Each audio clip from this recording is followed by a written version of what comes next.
రేపే సార్వత్రిక ఎన్నికల నగారా మోగనుంది. రేపు మధ్యాహ్నం 3 గంటలకు ఎన్నికల షెడ్యూల్ విడుదల కాబోతుంది. కేంద్ర ఎన్నికల సంఘం రిలీజ్ చేయబోతుంది. లోక్సభతో పాటు అసెంబ్లీల ఎన్నికల షెడ్యూల్ విడుదల కాబోతుంది. సాధారణ ఎన్నికలతో పాటు ఆంధ్రప్రదేశ్, అరుణాచల్ ప్రదేశ్, ఒడిశా, సిక్కిం రాష్ట్రాల్లో అసెంబ్లీ ఎన్నికలు జరగనున్నాయి. 7 విడతల్లో లోక్సభ ఎన్నికలు జరిగే అవకాశం ఉంది.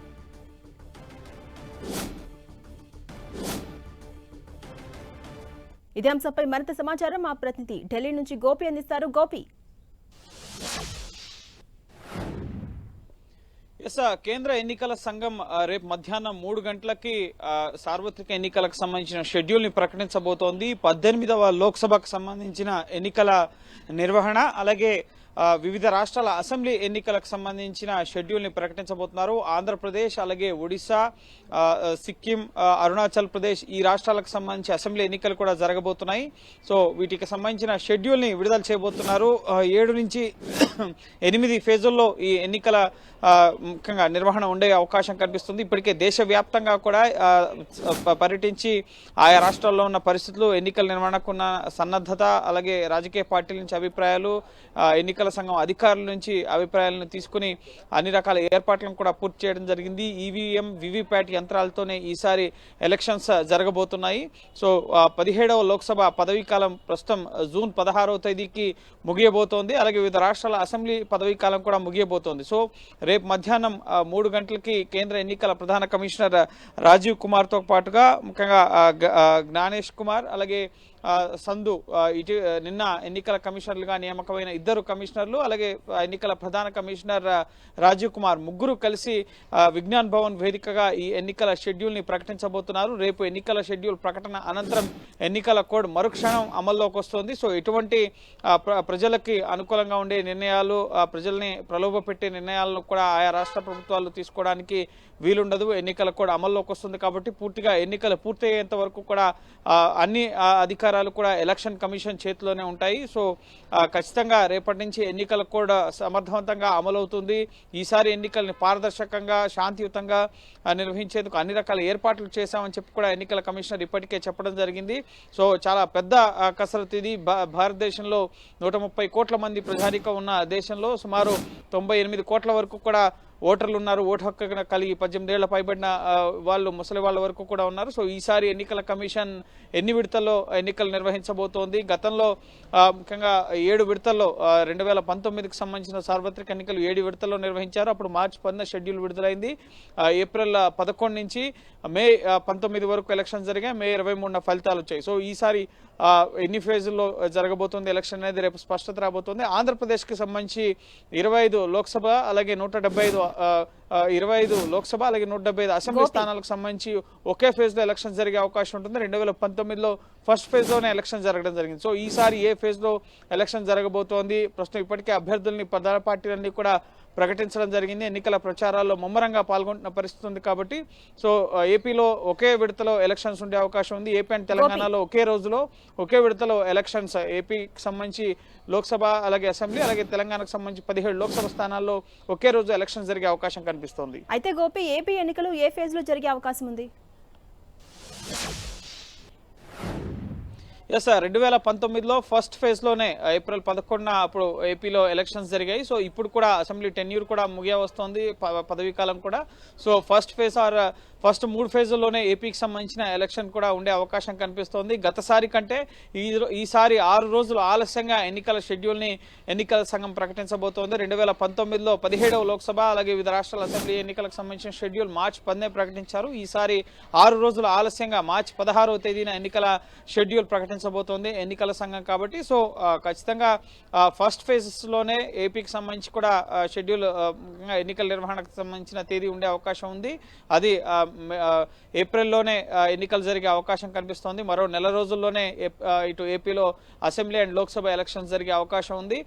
ఇటు బీహార్, యూపీ, జార్ఖండ్, జమ్మూ కాశ్మీర్ ఇటువంటి పెద్ద రాష్ట్రాలు, అలాగే సమస్యాత్మక ప్రాంతాలున్న రాష్ట్రాల్లో మాత్రం విడతల వారీగా ఫేజెస్ వైజ్ గా గతంలో బీహార్లో 7 ఫేజెస్లో ఎలక్షన్స్ జరిగాయి లోక్సభకు సంబంధించి. అలాగే జమ్మూ కాశ్మీర్లో కూడా తక్కువ లోక్సభ స్థానాలే ఉన్నా కూడా 5 నుంచి 6 ఫేజెస్లో ఎలక్షన్ జరిగిన పరిస్థితి ఉంది. జార్ఖండ్లో అలాగే అస్సాంలో ఇటువంటి రాష్ట్రాల్లో ముఖ్యంగా ఎక్కువ ఫేజెస్లో ఎలక్షన్ జరిగిన పరిస్థితి ఉంది.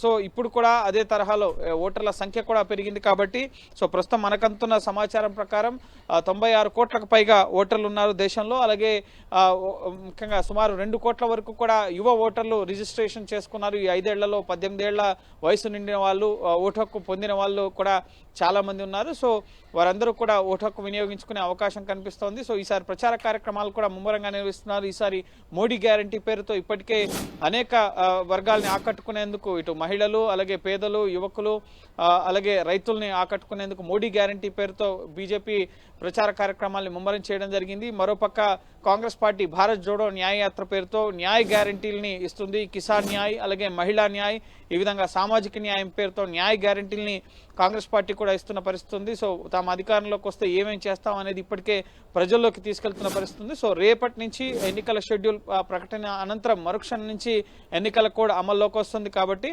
సో రేపటి నుంచి ప్రభుత్వ పరంగా ఎటువంటి నిర్ణయాలు కూడా తీసుకోవడానికి ఉండదు. ముఖ్యంగా ఓటర్లను ప్రలోభపెట్టే నిర్ణయాలు ఏవి కూడా తీసుకోవడానికి, తాయిలాలు ప్రకటించడానికి ఉండదు. ఇప్పటికే ఇటు పెట్రోల్ ధరలను, డీజిల్ ధరలను తగ్గించే నిర్ణయం కానీ, ఎలక్ట్రల్ బాండ్స్కి సంబంధించిన వివరాలు బయటకు రావడం కానీ, అలాగే రోడ్ ఇనాగ్రేషన్స్, అలాగే railway projects, Vande Bharat rails, ఈ విధంగా ఇన్ఫ్రాస్ట్రక్చర్కి సంబంధించిన అన్ని ప్రాజెక్ట్స్ని కూడా ఇప్పటికే ప్రధాని మోడీ కీలక రాష్ట్రాల్లో ప్రారంభోత్సవాలు పూర్తి చేయడం జరిగింది. ఇక రాజకీయ ప్రచార కార్యక్రమాల్లోనే నిమగ్నం కాబోతున్నాయి. రేపటి తర్వాత ఎన్నికల షెడ్యూల్ తర్వాత పూర్తిగా రాజకీయ కార్యక్రమాలకే ముఖ్యంగా కేంద్ర మంత్రులు కానీ, ప్రధాని కానీ పరిమితం కాబోతున్నారు. ఆయా రాష్ట్రాల్లో ప్రధానంగా బీజేపీ పాలిత రాష్ట్రాల ముఖ్యమంత్రులు కూడా దేశవ్యాప్తంగా ప్రచార కార్యక్రమాలు నిర్వహించబోతున్నారు. సో రేపు మధ్యాహ్నం 3 గంటలకి విజ్ఞాన్ భవన్ వేదికగా కేంద్ర ఎన్నికల ప్రధాన కమిషనర్ రాజీవ్ కుమార్ ఈ షెడ్యూల్ ని ప్రకటించబోతున్నారు. Right, thank you Gopi. రేపే ఏపీ ఎన్నికల షెడ్యూల్ రిలీజ్ కాబోతుంది. 175 అసెంబ్లీ, 25 లోక్సభ స్థానాలకు ఎన్నికలు జరగబోతున్నాయి. సాధారణ ఎన్నికలతో పాటు ఏపీ ఎన్నికల షెడ్యూల్ ప్రకటించబోతోంది ఈసీ. ఇప్పటికే ఏపీలో రాజకీయ వాతావరణం హాట్ గా మారింది. అభ్యర్థుల ప్రకటనలో రాజకీయ పార్టీలు బిజీగా ఉన్నాయి. 2019లో ఒకే విడతలో జరిగిన ఏపీ ఎన్నికలు ఇప్పుడు రేపే ఎన్నికల షెడ్యూల్ రిలీజ్ కాబోతుంది.